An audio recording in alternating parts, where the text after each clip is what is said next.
Shalom teman-teman semua. Gimana kabarnya? Semoga sehat-sehat aja di rumah ya. Ya, walaupun kita dipisahkan oleh jarak, tapi janganlah kita ada jarak sama Tuhan ya. Kita mau sama-sama ibadah. Kita akan menyanyikan sebuah lagu. Ku menyembah dalam kudus hadirat-Mu, hampiri tahta kasih karunia-Mu Bapa.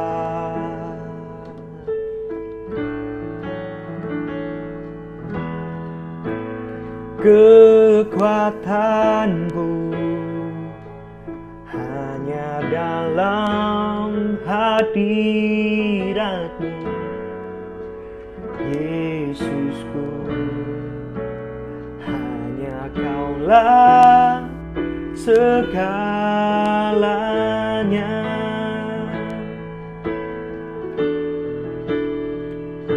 Ku yakin Kau hadir di sini. Ku rasakan kuasa yang tak terbatas. Ku yakin Kau nyata di sini. Kemenangan terjadi di sini. Mari kita sama-sama nyanyikan.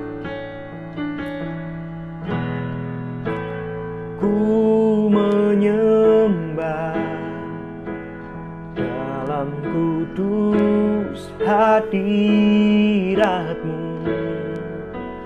hampiri tahta kasih karunia-Mu Bapa.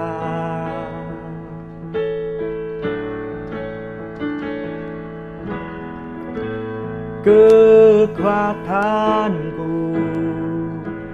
hanya dalam hadirat-Mu, Yesusku. Hanya Kaulah segalanya.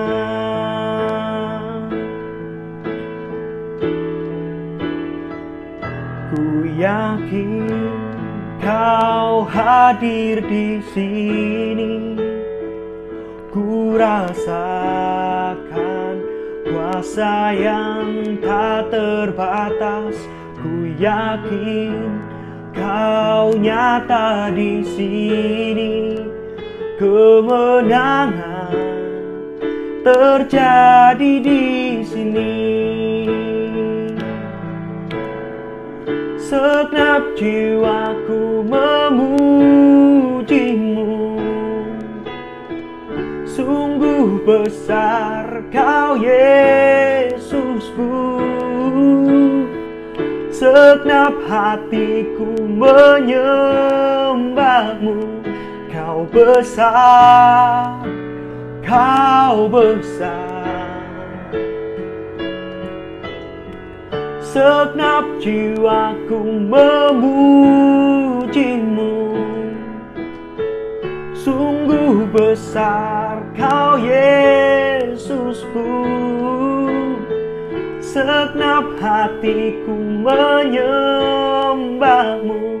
Kau besar, Engkau besar. Kau besar, Engkau besar.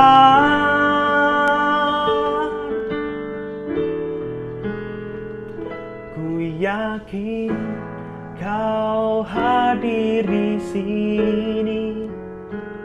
Ku rasakan kuasa yang tak terbatas. Ku yakin Kau nyata di sini. Kemenangan terjadi di sini. Kesembuhan terjadi di sini. Kelepasan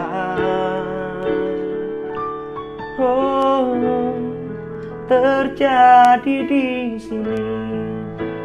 Mari sama-sama kita sembah Tuhan. Oh, haleluya, haleluya Tuhan, kami menyembah-Mu Tuhan. Oh, haleluya. Oh, haleluya Tuhan. Oh,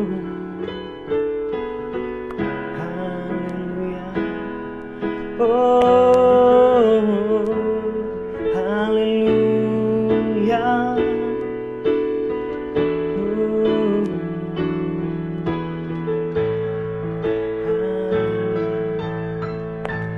Nyanyi pujian bagi-Mu Tuhan, pujian bagi-Mu Tuhan.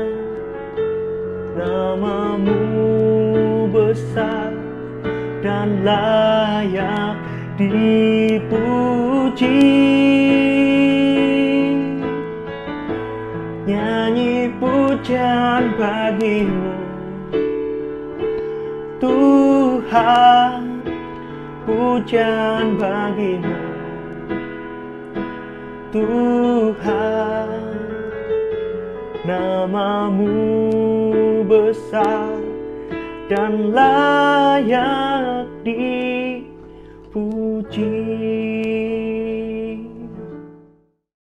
Shalom Youth Immanuel Slawi, apa kabarnya nih? Masih pada semangat kan? Masih dalam tema kita bulan ini, The Power of Resurrection, kuasa kebangkitan. Inilah Youth News untuk minggu ini.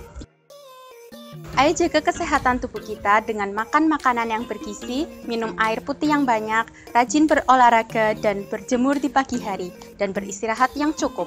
Jangan lupa juga untuk selalu minum vitamin C setiap hari, mencuci tangan, dan kurangi beraktivitas di luar rumah jika tidak diperlukan. Selain menjaga kesehatan tubuh, kita juga perlu menjaga kesehatan rohani kita dengan mendekatkan diri kepada Tuhan, membaca dan merenungkan firman Tuhan. Selamat datang bagi Anda yang baru pertama kali mengikuti di Rumah Aja Online Youth Service kami. Kami mengundang Anda untuk bergabung di komunitas sel kami, GIRS, suatu komunitas sehat di mana teman-teman bisa saling sharing dan saling menguatkan. Untuk info lebih lanjut mengenai GIRS, Youth Immanuel Slawi, pelayanan doa, teman-teman bisa kunjungi hotline youth kami berikut ini.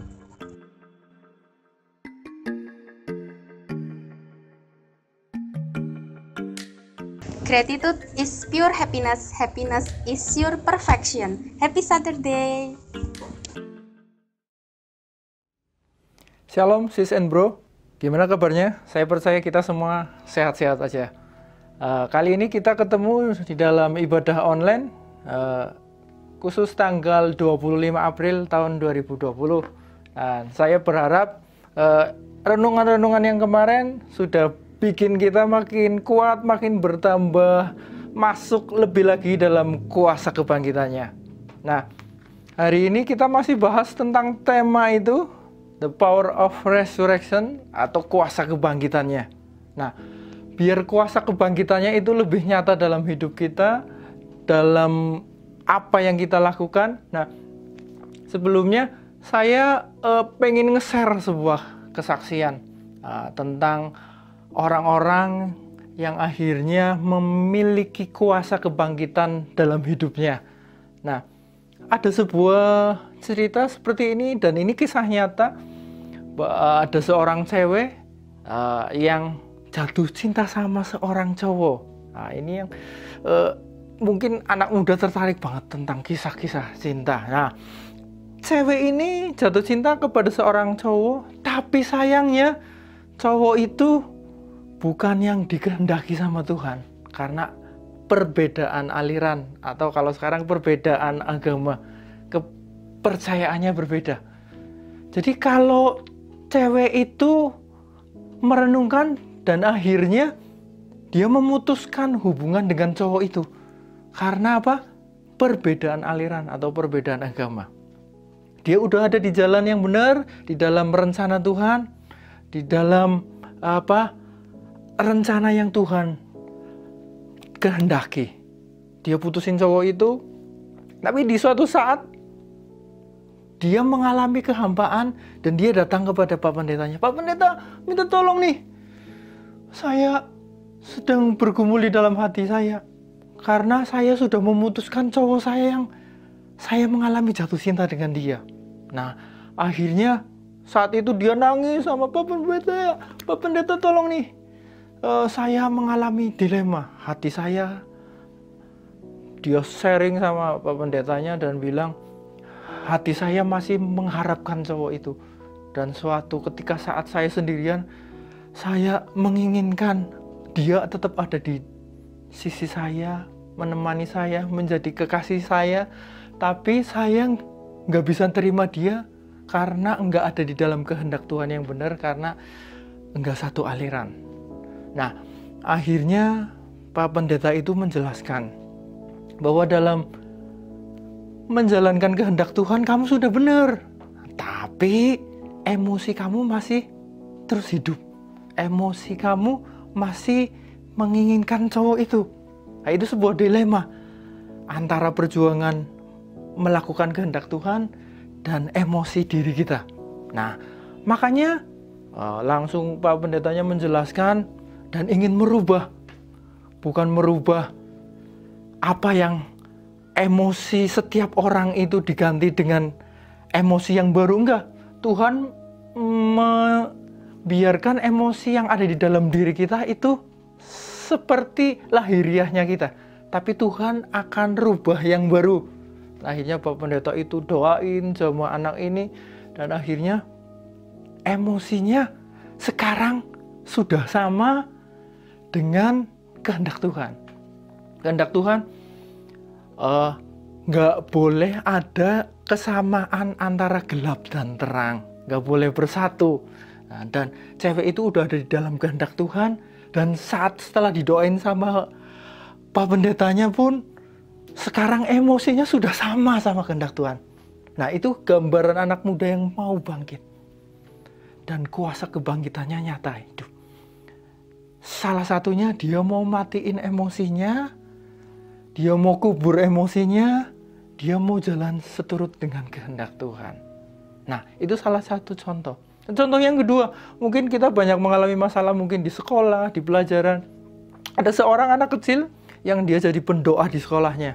Nah, dia doain salah satu temannya yang kalau menghadapi mata pelajaran yang dijelasin sama gurunya, kok kenapa pelajarannya nggak bisa masuk ke otaknya? Dia ajak temennya itu masuk ke kamar mandi, didoain, dijomoh, karena anak ini pendoa. Dan sampai anak temennya itu, anak ini yang pikirannya lemot, didoain dan dipulihin, dan dia bisa menerima setiap pelajaran yang diajarkan sama gurunya. Dan akhirnya ada pemulihan, ada kuasa Tuhan terjadi di situ. Nah, jadi kuasa Tuhan itu yang melampaui segala pikiran kita, segala kekuatan kita. Nah, saat kita dimatikan emosi kita, saat kita dimatikan segala hal-hal yang penuh dengan kekuatan kita, kuasanya akan terus bekerja dalam hidup kita. Seperti dalam 2 Korintus pasal yang ke-12 ayat 9 dan 10. Di situ rasul-rasul Tuhan yang aku mau, malah aku masuk di dalam kelemahan. Karena saat aku lemah, kuasanya makin hebat, makin kuat. Nah, jadi ada saatnya ada hal-hal yang harus kita matiin. Bukan kita akan jadi orang lain, enggak, kita apa adanya diri kita, tapi Tuhan akan bangkitin yang ada di dalam diri kita yang mungkin selama ini sudah mati. Mungkin masalah kita, persoalan kita harus bangkit dari itu. Dan kita harus ambil kuasa kebangkitannya untuk ada di dalam hidup kita. Nah, seperti juga saat Tuhan Yesus membangkitkan anak muda di Nain. Gambaran anak muda adalah gambaran pribadi yang masih punya masa depan, masih punya harapan yang besar dari orang tuanya. Orang tuanya masih berharap besar dari anak muda ini. Tapi di usianya yang muda dia sudah mati, sudah meninggal, dan Tuhan bangkitkan. Nah, di saat Tuhan bangkitkan, di situ ada yang namanya masa depan. Di situ ada yang namanya rencana Tuhan, kehendak Tuhan untuk membuat sesuatu yang luar biasa, sesuatu yang maksimal, sesuatu yang berpotensi banget di kedepannya. Nah, jadi bagi hidup kita, bagi masa depan kita, kalau kita ada beberapa hal yang mungkin selama ini mati, Tuhan bisa bangkitin. Karena Tuhan itu punya kuasa yang dari kerajaan surga, yang maut pun gak berkuasa atas dia. Nah, jadi maut pun dia kalahkan. Karena dia pemilik kerajaan surga. Jadi renungan hari ini mengingatkan kita untuk kita memiliki kuasa kebangkitan itu. Ada beberapa hal yang harus kita matiin. Mungkin emosi kita, mungkin kehendak kita, keinginan kita, yang itu udah gak sejalur dengan kehendak Tuhan, baiklah kita matiin. Biar kuasa Tuhan itu masuk. Jadi seperti rasul-rasul di dalam 2 Korintus pasal yang ke-12, saat aku lemah, kuasanya lebih kuat. Kuasanya bekerja. Nah, jadi ada hal-hal yang saat kita lemah, malah kuasa Tuhan akan terus bekerja. Intinya saat kita dengan kekuatan kita sendiri, dengan kemampuan kita sendiri, Tuhan gak bisa bekerja. Tapi saat kita lemah, saat kita mematikan segala hal-hal yang bersifat dosa, kedagingan, Tuhan akan bekerja dalam hidup kita. Jadi saya percaya banyak hal di hidup kita, mungkin kita sedang di rumah aja, banyak hal-hal yang terhalang, tapi saya percaya kuasa kebangkitannya akan nyata dalam hidup kita, dalam hati kita, dalam perbuatan kita, dalam perencanaan di masa depan bagi teman-teman semua, bagi bro and sis semua. Saya percaya firman Tuhan di bulan ini bisa menguatkan kita untuk kita menjadi pribadi yang selalu bangkit di dalam hatinya. Walaupun masalah persoalan ada, tapi karakter kita diubahkan sama Tuhan, dibaharui untuk selalu bangkit. Terima kasih. Salam dari saya, Tuhan Yesus memberkati. Shalom teman-teman. Gak terasa bulan April sedikit lagi akan berakhir. Berarti 1 bulan lebih kita di rumah saja. Belajar dari rumah, bekerja dari rumah, kita beribadah pun dari rumah. Nah, kita terus berdoa agar pandemi virus corona ini cepat berakhir supaya kita bisa kembali beraktivitas seperti sedia kala. Nah, kami semua berharap selama bulan April ini tema mengenai The Power of Resurrection, kuasa akan kebangkitan daripada Kristus, teman-teman bisa mengerti dan bahkan bisa mengalami sendiri kuasa kebangkitan Kristus dalam kehidupan teman-teman sekalian. Teman-teman bisa memperoleh perubahan dalam karakter teman-teman, dalam pola pikir teman-teman, sehingga teman-teman belajar menjadi berkat dalam keluarga teman-teman, dalam lingkungan teman-teman bisa bergaul. Nah, kita semua juga tetap mendukung program pemerintah untuk tetap di rumah saja, agar kita apabila tidak ada kepentingan di luar, tidak ada hal yang mendesak, kita tetap di rumah saja, tetap menjaga jarak satu dengan yang lainnya. Nah, kita sudah berada di penghujung daripada acara. Nah, kita sama-sama akan mengakhiri ibadah online kita pada kali ini, dan kita sama-sama berdoa.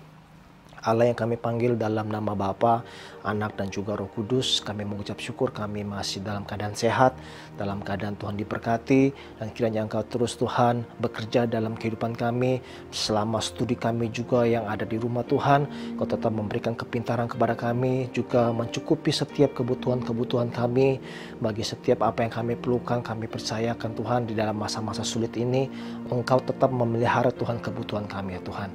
Terima kasih, kami juga Tuhan berdoa Engkau tetap memberikan semangat kepada kami agar tetap Tuhan senantiasa berharap, bersandar penuh Tuhan kepada Engkau, karena kami yakin hanya Engkau lah Tuhan harapan kami satu-satunya. Terima kasih ya Tuhan. Mari sama-sama kita menerima berkat daripada Tuhan.